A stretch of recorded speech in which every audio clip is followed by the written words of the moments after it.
The festival on New Haven Colony was the biggest celebration of the year. Children ran through the streets with painted faces and bright clothes. Parents laughed and watched from the sidewalks. The twin suns hung low in the purple sky, casting long shadows across the town square. Danny Miller was 12 years old. He stood with his classmates near the school building, waiting for the parade to start. His best friend Cole was telling a joke, and the other kids were laughing. Danny smiled, but something felt strange.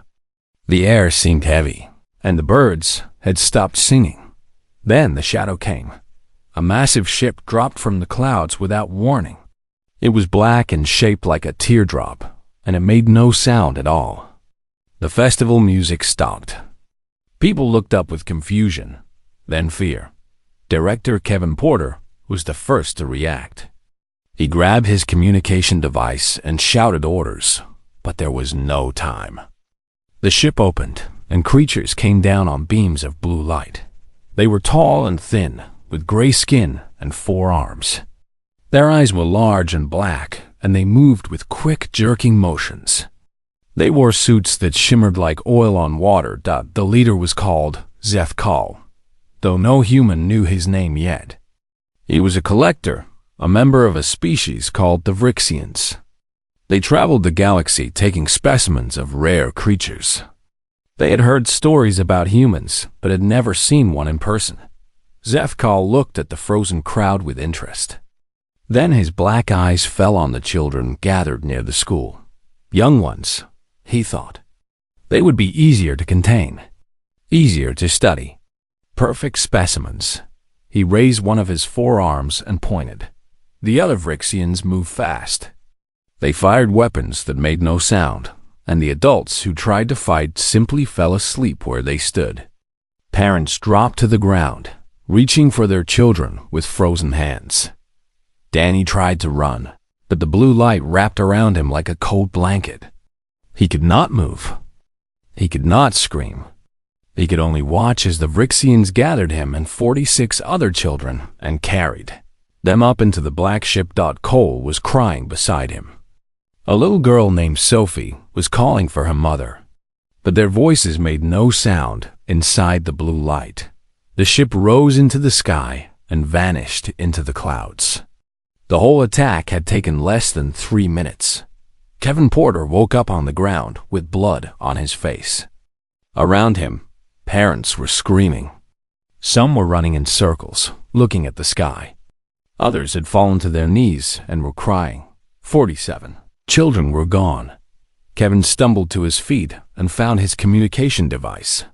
His hands were shaking so badly he could barely hold it. He opened an emergency channel to Earth Command. "This is New Haven Colony," he said, his voice breaking. "We have been attacked. They took our children. Someone took our children." The message traveled across space at faster than light speed. It reached Earth in less than an hour. Ambassador Lisa Grant was sitting in the Galactic Council chamber when she received it. The council was a huge room filled with representatives from over 200 species. They were discussing trade routes and border agreements. The normal boring business of galactic politics. Lisa read the message on her personal screen. Her face did not change. She read it again, very slowly. Around her, aliens of all shapes and sizes continued their debates. They did not notice the human ambassador sitting very still in her seat. Hi. Delegate Vormesh was an ancient creature who had led the council for 300 years. He had seen many things in his long life. He had seen wars and plagues and the rise and fall of empires. But when he looked at the human ambassador, he felt something cold move through his old bones. The human woman was not crying. She was not shouting. She was simply sitting there with a look on her face that Vormesh had never seen before. It was calm and empty and somehow terrible. Lisa Grant stood up. The movement was so sudden that several nearby delegates stopped talking. She gathered her things with slow, careful movements. "Ambassador Grant?" Vormesh asked. "Is something wrong?" Lisa looked at him. Her eyes were dry and steady. "I need to leave," she said. Her voice was quiet and flat. Something has happened. The other delegates were watching now. A Thralian representative leaned toward his neighbor and whispered, "What is wrong with the human?" But some of the older species already knew. The ones who had been in the galaxy long enough to learn about humans.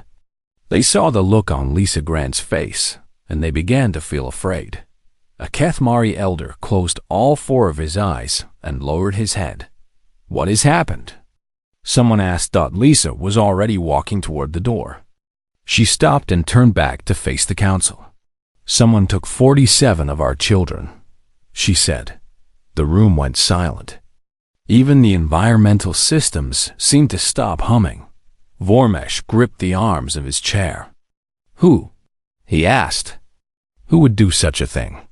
"I do not know yet," Lisa said. "But I will find out." She left the chamber. The door closed behind her with a soft sound. For a long moment, no one spoke. Then the Kethmari elder opened his eyes and looked at the other delegates. "May the stars have mercy," he said softly. "Someone has taken human children." A young Veloxian representative did not understand. "Why is this so terrible?" he asked. "Surely their authorities will investigate. These things happen in the galaxy." The elder turned to look at him with something like pity. "You are young," he said. "You do not know humans yet. You do not know what they do when they're young or threatened." He looked up at the ceiling as if he could see through it to the stars beyond. "Someone has made a terrible mistake," he said. "And the galaxy is about to learn why humans are feared." In the cold space between stars, the Vrixian ship flew toward home with its cargo of stolen children. Zefkal examined his new specimens and felt satisfied with his work. He had no idea what was coming. The news spread through the galaxy like fire through dry grass. Within 6 hours, every major species knew what had happened. Within 12 hours, ships were already changing their flight paths to avoid the space between human territory and Vrixian territory. In the Galactic Council chamber, the delegates gathered for an emergency session. The room was full, but it was quieter than anyone could remember. Even species who normally hated each other sat in nervous silence. High Delegate Vormesh stood at the center of the chamber. His whole body was tired, but his voice was still strong. "We have confirmed the identity of the attackers," he said. The ship that attacked the human colony was Vrixian, a collector vessel. All eyes turned to Councillor Threx, the Vrixian representative. He sat in his seat with his forearms folded, looking bored and slightly annoyed. "This is a simple matter," Threx said. "Our collectors operate independently. If one of them has taken specimens from a protected world, we will pay the standard fine and return the specimens when our studies are complete." The chamber was silent for a moment. Then the Kethmari elder began to laugh. It was not a happy sound. "Standard fine," he repeated. "Return the specimens when studies are complete." He looked at Thrax with disbelief. "You took human children," he said slowly, as if speaking to a fool. "Do you understand what that means?" Thrax waved one of his hands dismissively. "Humans are a young species. They have been in the galactic community for less than 100 years. Their technology is average. Their military is small. They are not a major power."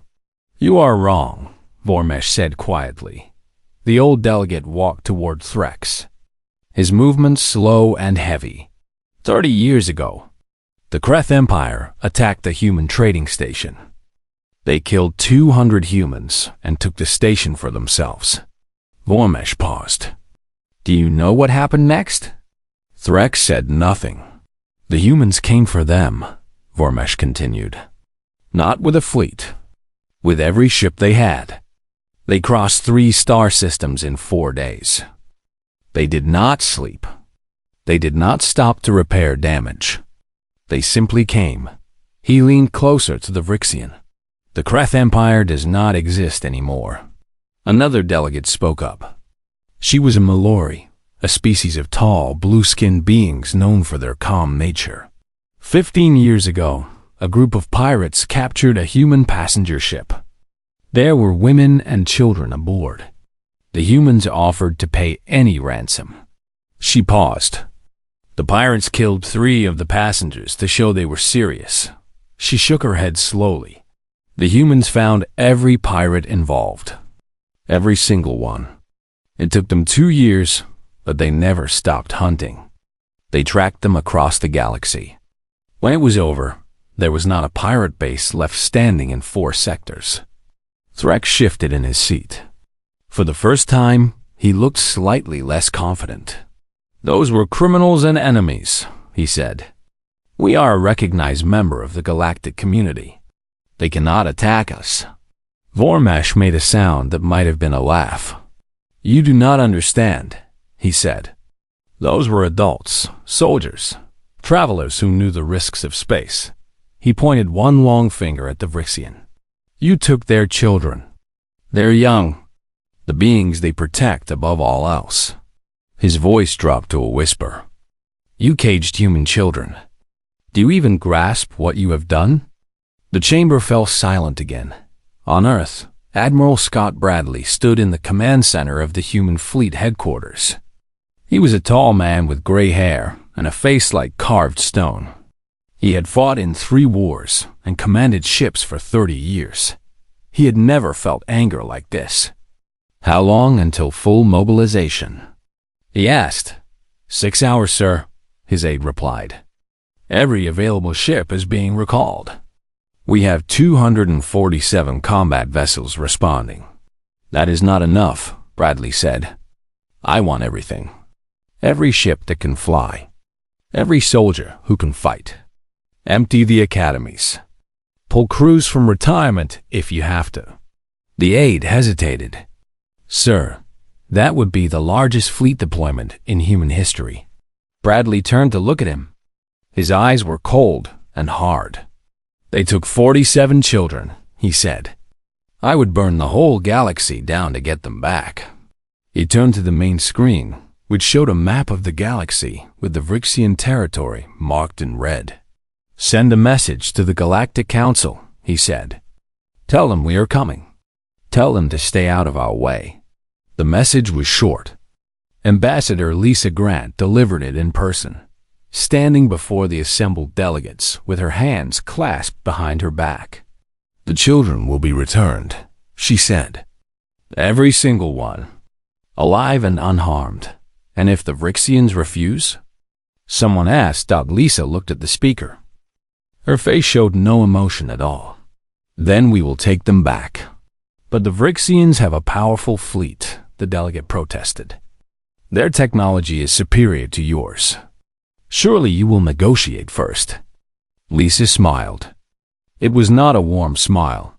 "You misunderstand," she said. "We are not asking permission. We are not making threats. We are telling you what is going to happen." She looked around the chamber at all the alien faces watching her. "Stay out of our way. Do not interfere.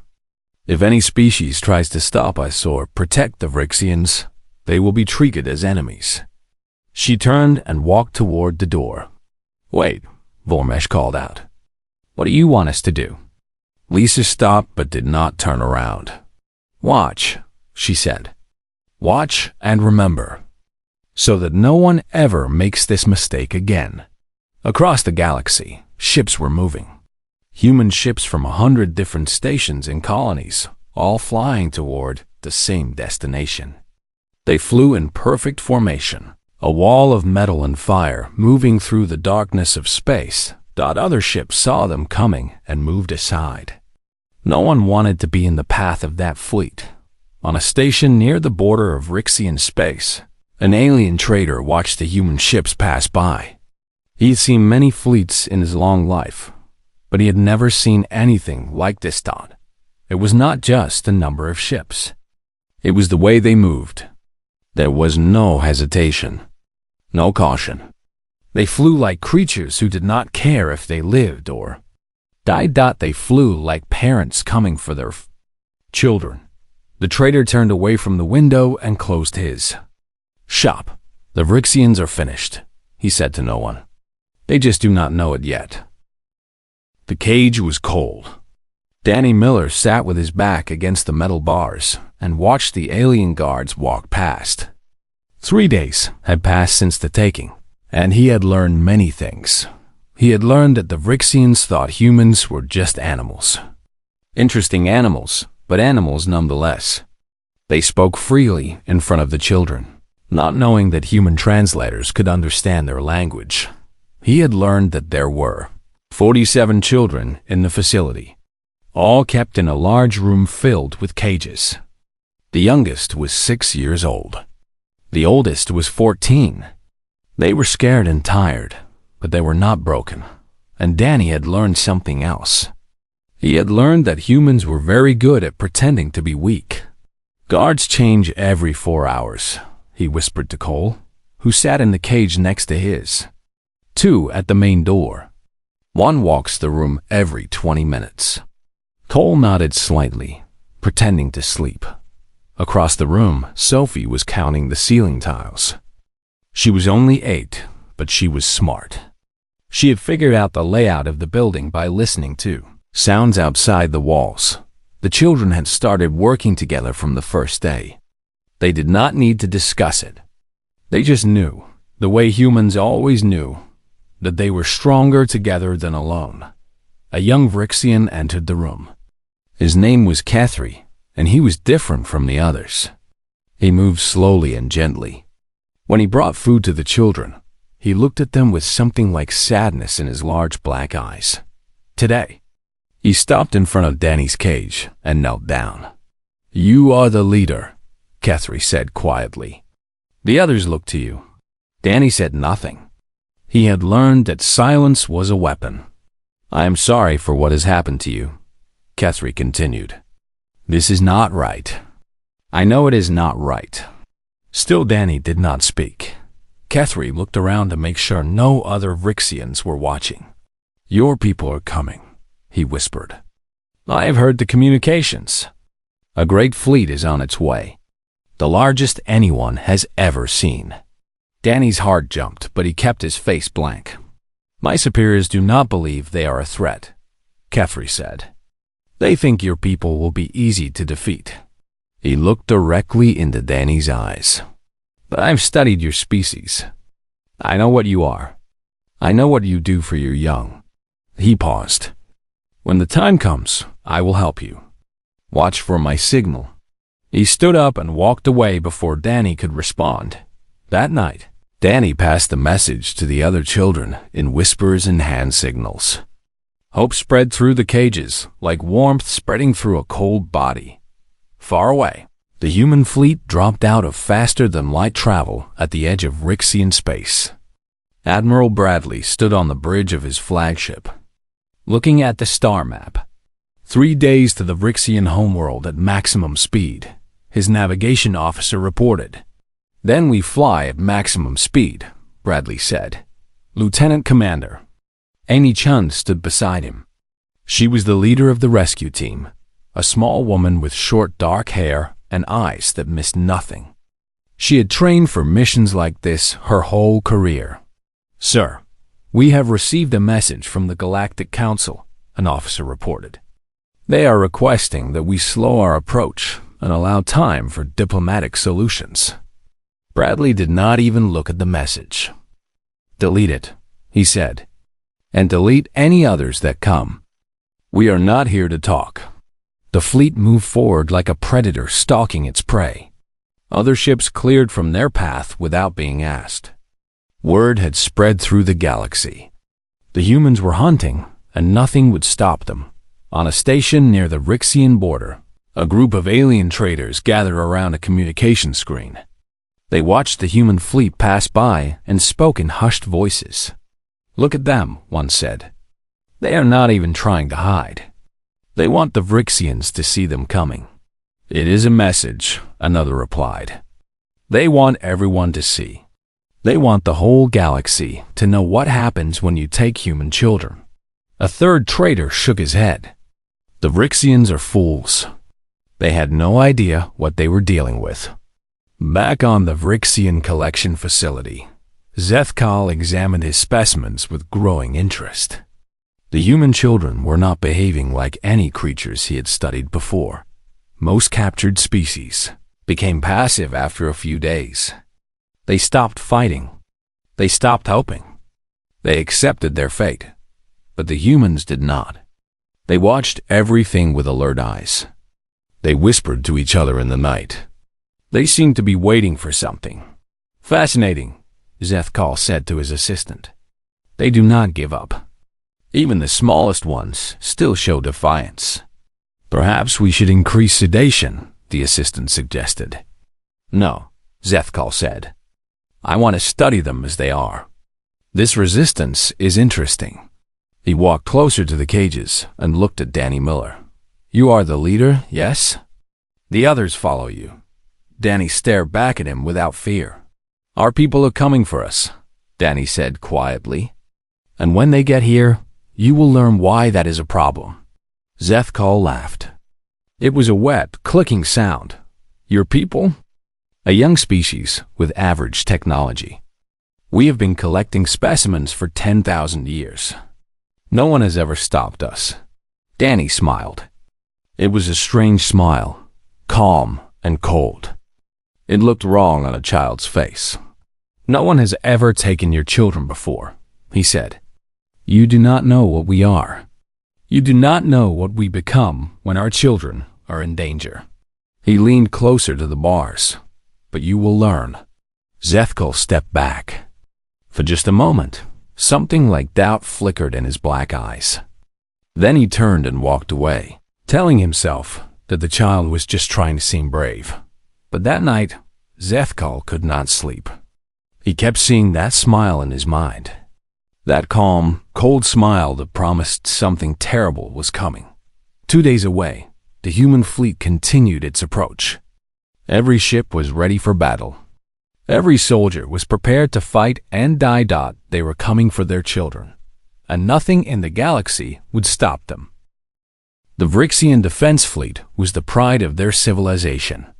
50 warships with technology that had been refined over 10,000 years. They had never lost a major battle. They had never faced an enemy they could not defeat. They had never fought humans. Protecting their children, Admiral Bradley stood on the bridge of his flagship and watched the enemy fleet form up ahead of them. All ships. This is the Admiral, he said into the fleet communication channel. Our children are down there. 47 of them. They are scared and alone, and they are waiting for us to bring them home. He paused. We are not here for victory.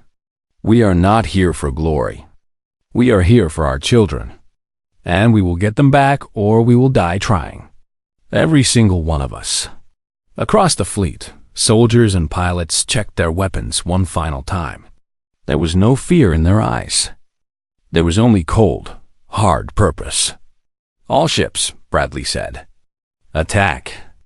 The human fleet surged forward like a wave crashing against rocks. The Vrixians had expected humans to fight, like other species, careful, strategic, concerned with survival. They were wrong.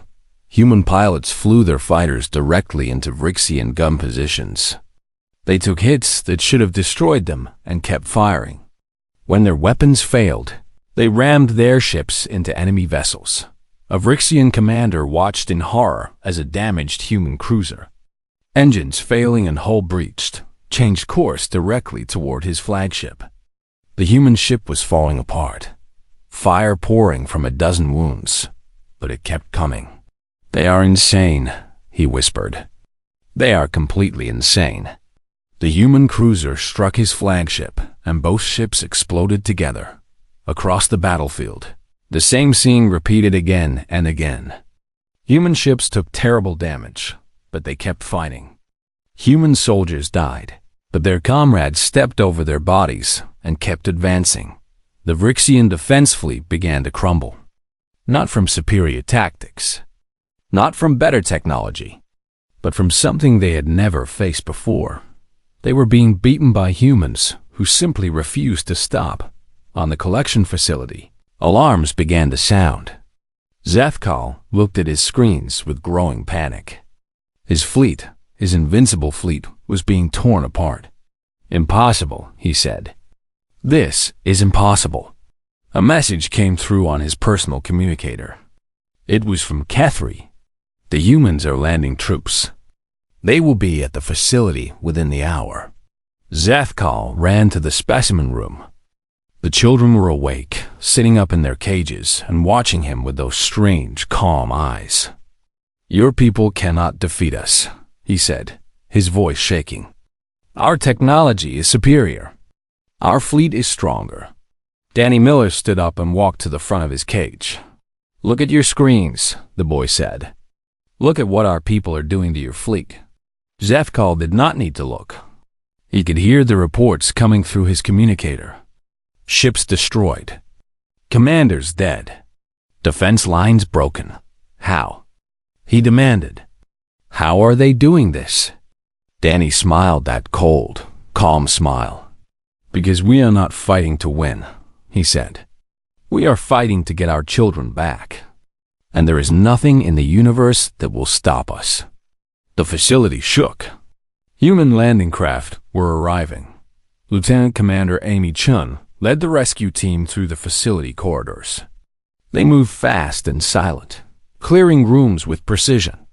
Rixian guards fell before they could even raise their weapons. Amy had trained for this moment her whole life. But nothing had prepared her for the rage burning in her chest. Every time she saw a frightened child's face on the mission briefing, she felt that rage grow hotter. "Main detention area ahead," her team leader reported. "Breach in 30 seconds, Amy ordered. The children heard the explosions getting closer. Danny gathered the others and told them to stay low and stay calm. "They are here," he said. "Our people are here. Just hold on a little longer." The door to the specimen room exploded inward. Human soldiers poured through the opening, weapons ready. They wore heavy armor and their faces were hidden behind dark masks. But the children knew who they were. They were home. Amy Chun stepped into the room and saw the cages. 47 children, dirty and scared, but alive. All alive.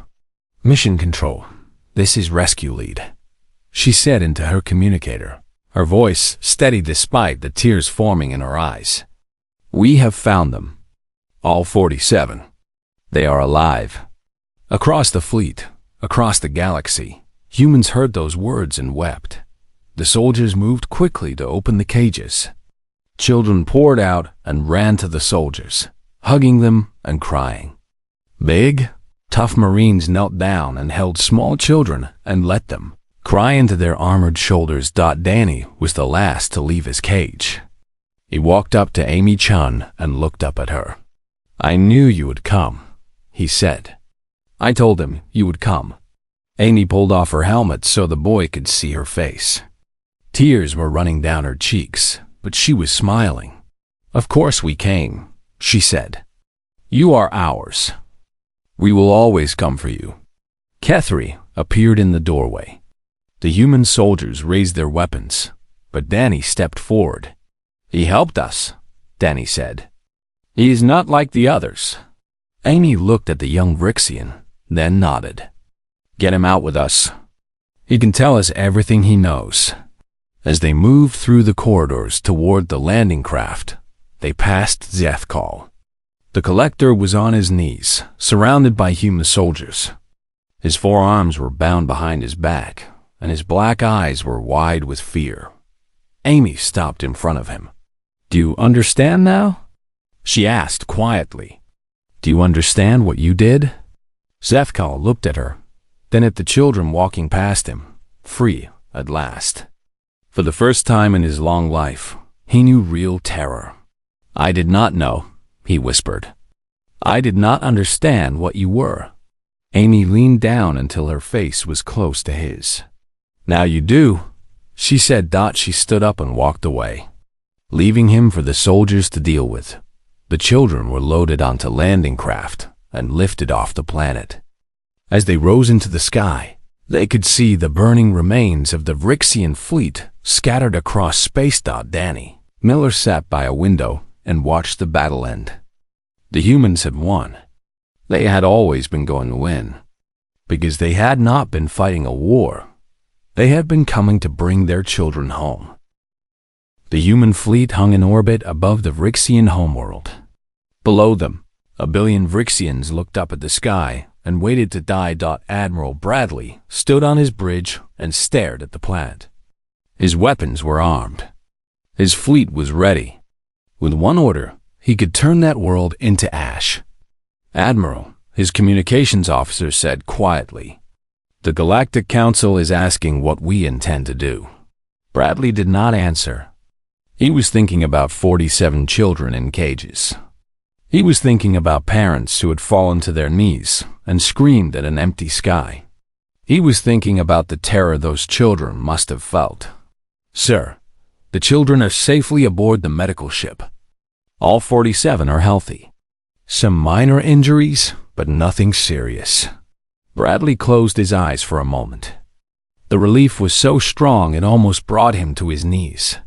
"The Vrixian government is requesting to speak with you," the officer continued. "They are offering unconditional surrender." "Tell them to wait," Bradley said. He walked to the main window and looked down at the planet. So many lives. Billions of beings who had nothing to do with what happened. Families. Children of their own. His finger hovered over the weapons control panel. Across the fleet, every human held their breath. They knew their admiral was making a choice that would echo through history. Bradley thought about what the Vrixians deserved. Then he thought about what kind of people humans wanted to be. "Stand down weapons," he said quietly. The fleet obeyed. Across every ship, weapons powered down. The moment passed. On the Galactic Council station, Ambassador Lisa Grant stood before the assembled delegates. Every species was watching. Every world in the galaxy waited to hear what humanity would say. "The children are safe," Lisa began. "All 47 have been returned to human care. They will be going home." The chamber was silent. "Many of you expected us to destroy the Vrixian homeworld," she continued. "You expected us to show the same cruelty they showed to our children." She paused and looked around the room. "That is not who we are." Delegate Vormesh leaned forward in his seat. He had lived for 300 years, but he had never seen anything like this moment. "We are not asking for revenge," Lisa said. "We are asking for justice. And we are asking for a promise that this will never happen again." She listed humanity's demands. The Vrixians would abolish all collection practices permanently. They would pay reparations to every family affected. They would submit to human oversight for 100 years. Every collector involved in the taking would be handed over to human justice. "If these terms are not met," Lisa said, "we will return. And next time, we will not be merciful." The Vrixian government accepted every demand within the hour. Zethkal and the other collectors were taken to a human prison station. They would spend the rest of their lives there, surrounded by guards who looked at them with cold eyes. Every day, they would remember what they had done. Every night, they would dream of the humans who had come for them. Kethri was allowed to go free. He had helped the children, and humans never forgot kindness.